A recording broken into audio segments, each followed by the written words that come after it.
नमस्कार दोस्तों। Supreme court ने संभल मस्जिद को लेकर एक बयान भी दिया है और एक आदेश भी दिया है। संभल मस्जिद के बारे में आप जानते ही होंगे। संभल उत्तर प्रदेश में पड़ता है और यहाँ पर जामा मस्जिद के जो लेकर विवाद था, यहाँ पर खुदाई में भी कई सारी चीज निकली है, लेकिन शाही मस्जिद में जो सर्वे होने थे उसी को लेकर इसकी प्रबंधन समिति ने एक याचिका दाखिल की थी।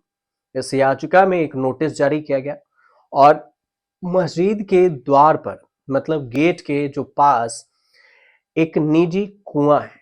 इसी के संबंध में यथास्थिति बनाए रखने का कोर्ट ने आदेश दिया है। मतलब जैसा है वैसा ही रहने दीजिए। सीजेआई जो मुख्य चीफ जस्टिस हैं संजीव खन्ना और जस्टिस संजय कुमार की पीठ ने अदालत की अनुमति के बिना कुएं के संबंध में कोई भी कदम नहीं उठाने का निर्देश दिया है। अफसरों को 2 हफ्ते में स्थिति के रिपोर्ट के बारे में जानकारी देने के लिए कहा गया है। दरअसल शाही मस्जिद की जो प्रबंधन समिति है, उन्होंने अपनी याचिका में संभल के सीनियर डिवीजन दीवानी जो जज हैं उनके 19 नवंबर 2024 के आदेश को चुनौती दी थी, जिसमें मस्जिद का सर्वेक्षण करने के लिए एडवोकेट कमिश्नर की नियुक्ति की अनुमति दी गई थी। दलील दी गई कि सर्वेक्षण के कारण हिंसा और जान माल की हानि हुई, जिसके कारण उच्च न्यायालय को तत्काल हस्तक्षेप करना चाहिए। मतलब सुप्रीम कोर्ट को इसमें दखल अंदाजी करनी चाहिए। प्रबंधन समिति का जो प्रतिनिधित्व है, इसको करने वाले सीनियर लॉयर हैं हुजैफा अहमदी। इन्होंने कुएं के ऐतिहासिक महत्व पर जोर देते हुए कहा कि अनादिकाल से ही इस कुएं से पानी निकाला जाता रहा है। और अहमदी ने एक नोटिस पर चिंता जताई, जिसमें इस जगह को हरि मंदिर बताया गया और वहां पर जो धार्मिक गतिविधियां शुरू करने की योजना बनाई जा रही है, इसी को लेकर ये याचिका सुप्रीम कोर्ट में पहुंची।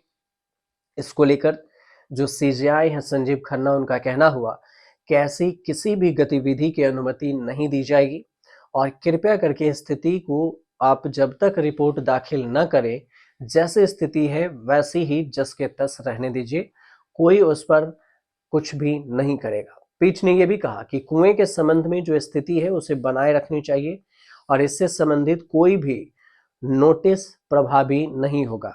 नया कोई भी नोटिस अगर कोई देता है तो वो मान्य नहीं होगा।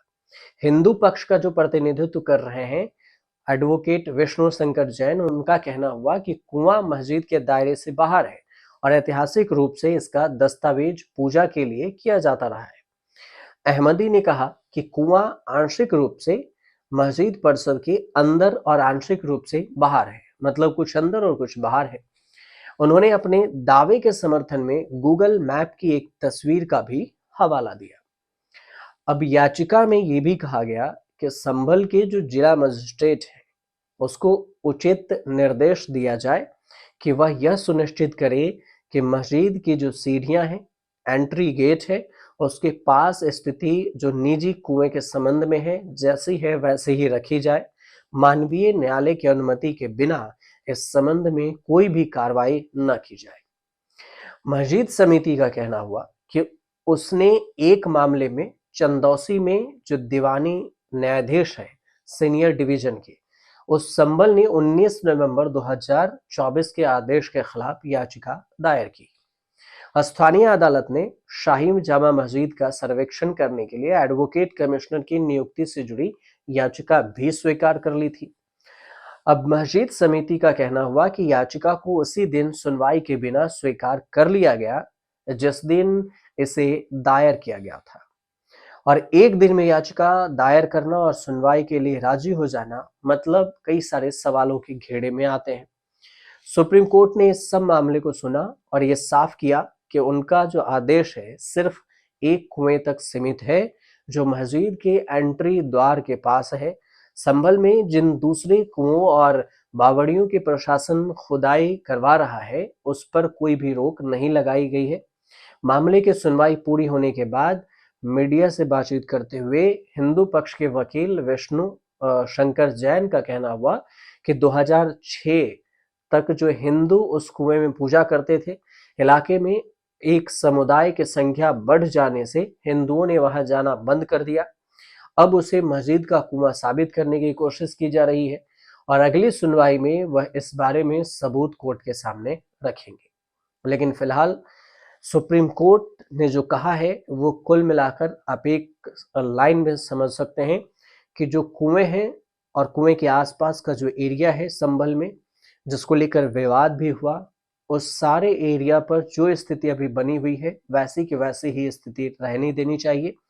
और जो संभल में खुदाई चल रहा है, बावड़िया मिली है, उसमें एक मंजिला इमारत मिला है, महल मिला है नीचे, उस खुदाई को रोका भी ना जाए, वो खुदाई चलती रहे कि उसके नीचे क्या है। पुरातात्विक विभाग इसकी जानकारी लगाएगी कि ये कब कितने साल पुराने हैं।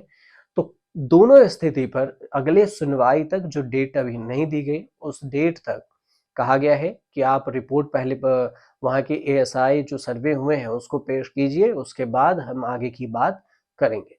तो फिलहाल संभल को लेकर जो सुप्रीम कोर्ट में ये मामला है, उस मामले पर जो अपडेट था वो हमने आप तक पहुंचाई है। अगर आपको सही लगे तो चैनल को सब्सक्राइब कीजिएगा, शेयर कीजिएगा और कमेंट भी कीजिएगा।